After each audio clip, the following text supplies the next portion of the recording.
कोई शिकायत नहीं होती। और भक्त कैसा होता है? यदि वो कुंठित है, विचलित है, भयभीत है, संकोच युक्त होना अच्छी बात है, भयभीत होना अच्छी बात नहीं। संकुचित है तो कोई बात नहीं, अच्छा है, संकोच तो गहना है, पर भयभीत नहीं। यदि वो कुंठित है, विचलित है, असमंजस में है, भयभीत है, तो इसका मतलब उसकी भक्ति जो उसके चित्त में है वो निराश है, और उसकी निराशा का कारण ज्ञान और वैराग्य दोनों वृद्ध हैं। इसलिए बंधुओं, ये कथा सत्संग इसलिए जरूरी है। अब लोगों को लगता है कीर्तन कर लो, नाच लो, गा लो, हो गया। नहीं, उससे काम नहीं चलेगा। भक्ति आप केवल उतने मात्र से नहीं भक्त बन जाओगे। भक्ति के दोनों पुत्र ज्ञान और वैराग्य जब तक युवान चित्त में नहीं होंगे तब तक भक्ति आपको सुख देने वाली नहीं होगी, और आपसे ठाकुर जी को सुख मिले ऐसा भी संभव नहीं हो पाएगा जब तक भक्ति प्रसन्न नहीं होगी। आप फिर कैसी भी सेवा करो, ठाकुर जी उसको स्वीकार ही नहीं करेंगे, क्योंकि आपके चित्त की भक्ति प्रसन्न नहीं है। और चित्त की भक्ति प्रसन्न कब होगी? जब ज्ञान और वैराग्य दोनों चित्त में होंगे। अब आप कहोगे महाराज जी ज्ञान वैराग्य कौन है?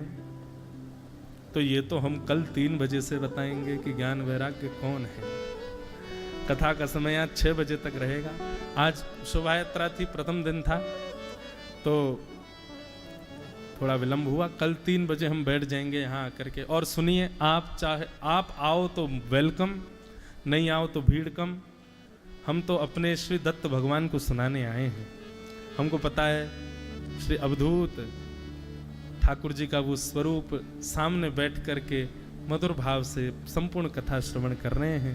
श्री त्र्यंबकेश्वर भगवान परिवार सहित कथा में विराजमान होकर के कथा सुनना। अच्छा, अगर आप कहो महाकालेश्वर भगवान परिवार सहित आए तो परिवार क्या होगा?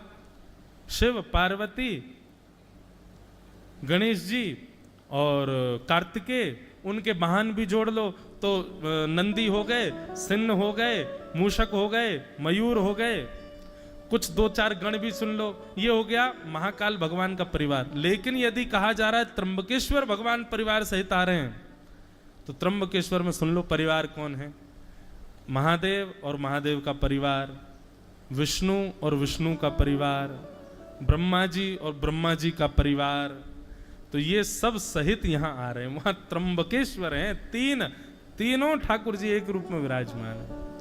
तो ऐसे त्र्यंबकेश्वर भगवान विराज रहे हैं, उनको हम कथा सुना रहे हैं। आज के मधुर प्रथम भाव को हम लोग यहाँ विराम देते हैं।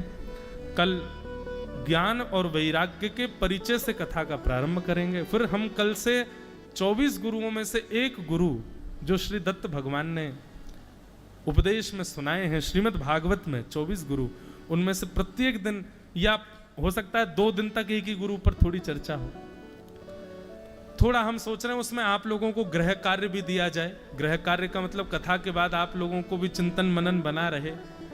तो जैसे 24 गुरु हैं, एक गुरु से दत्त भगवान क्या बता रहे हैं कि मैंने क्या सीखा, पहले तो वो भाव सुनेंगे, फिर हम व्यासपीठ से बताएंगे कि हमें जो भाव लगता है हमने इस गुरु से क्या सीखा, वो बताएंगे। फिर उसके अगले दिन आप लोगों को अपने मनस्थ से बताना है कि कल जो दत्त भगवान के गुरु के विषय में हमने सुना उससे हमने क्या सीखा, और आप जो सीखेंगे वो दत्तात्रेय जी के और हमारे भाव से अलग होना चाहिए।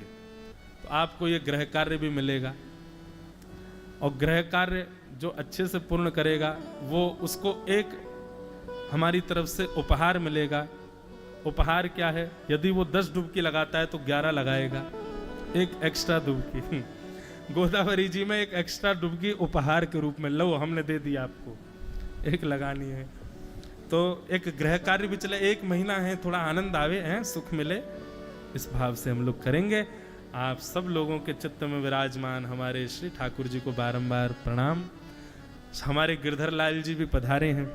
हम तो सुबह मौन रहेंगे और स्पर्श में भी नहीं रहेंगे, पर मिलेंगे, पर हमारे लाल जी सबसे मिलेंगे। तो 11 बजे सुबह उनके दर्शन का भी समय रहेगा। शाम को भी ठाकुर जी का प्रसाद आदि ग्रहण के बाद आप दर्शन कर सकते हैं। ठाकुर जी भी यहीं बैठे, कहीं जा नहीं रहे हैं। तो श्री दत्त भगवान का दर्शन हमारे गिरधर लाल जी का दर्शन वह भी कर सकते हैं। आप सबको बारंबार जय श्री कृष्ण, जय सिया राम, जय श्रीमन नारायण।